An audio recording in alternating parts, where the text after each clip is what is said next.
Chapter 15. The Importance of Fearlessness in Painting. Be courageous. Always dare to the limit of your knowledge and just a little beyond. You must show conviction yourself if you would convince others. One of our best painters recently assured me that cheek was his only technical asset. This was not true, but it was half true. The public loves to be dictated to in matters of art, to feel that the painter is onto his job. It will pass by the man who says, "I think," and stand rapt every time before the picture of the man who says, "I know." Aim to tell the truth, but if you have to lie, lie courageously. A courageous lie has often more virtue than a timid truth. My brother, the marine painter, was once asked by a mutual friend to criticize two marines upon which the latter was at work.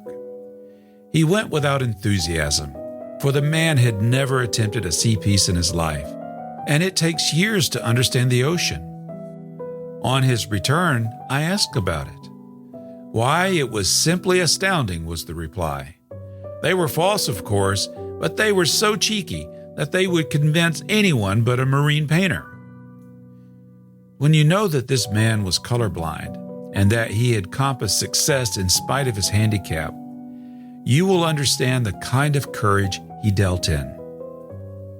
Use plenty of pigment also, great gobs of it. A well-furnished palette is half the battle. Squeeze out twice as much color as you think you can possibly need, and then use it all. Look at the work of our friends Redfield, Soroya, Foster, Schofield, Doherty, Dirth, Chase, all the good painters. It shows clearly that they have plenty of paint upon their palettes. Never count the cost of your pigments. Use them as if they were the very dirt under your feet. There are difficulties enough in art without adding another to the list. At best, or worse, you can hardly use more than $20 worth of pigment on any one canvas, and that is a bagatelle in comparison to the thousands which you propose to ask for your picture. Paint with house paints if you are too poor to have a generous supply of the tube variety, but for heaven's sake, don't stint your palette.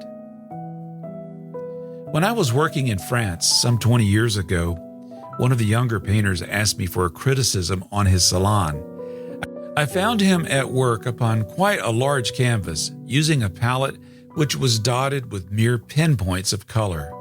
The picture was well arranged and well seen, but with that palette, of course, good painting was impossible. Carroll was a poor man. We were all aware that his allowance was barely sufficient to pay for the simplest of food and lodging, and the cost of artist materials must have been a serious drain upon his slender resources. So I hesitated long before asking for his color box. There was but one thing to do, however. So, resolutely smothering all compunctions, I seized upon the precious tube of matter and squeezed out a most generous supply. Carroll jumped nearly out of his boots. "Good gracious," he exclaimed. "Why, that amount would last me 2 weeks at least." My only reply was to follow suit with the cobalt, the cadmium, and the ultramarine. In less than 2 minutes, I had a palette as generously furnished as the most extravagant impressionist could desire. "There, Carroll," I said. "That is the best criticism I can possibly give you. Use all those pigments this morning, and the result will be such a piece of painting as you have never done in your life." It was a seemingly heartless piece of surgery, but I felt that, like many another surgical operation, it was necessary to save life. Carroll was first of all a painter. He could dispense with food for a while, but he could not dispense with the materials of his craft. Well, the paint was out of the tubes, and it must either be utilized or wasted. So Carroll used it, with the results that his picture was not only well hung, but was sold for enough to repay the cost of the colors 50-fold. Not long since I met him again, and he assured me that his whole success as a painter dated from that lesson. But there is another form of courage which is more important than either of those referred to, and that is moral courage, the ability to stand squarely upon your own feet and say, "Thus do I see the thing, and thus will I paint it." Look at Winslow Homer and at Whistler. Do you imagine for an instant that either of these masters ever concerned himself with the question of how anyone else saw nature?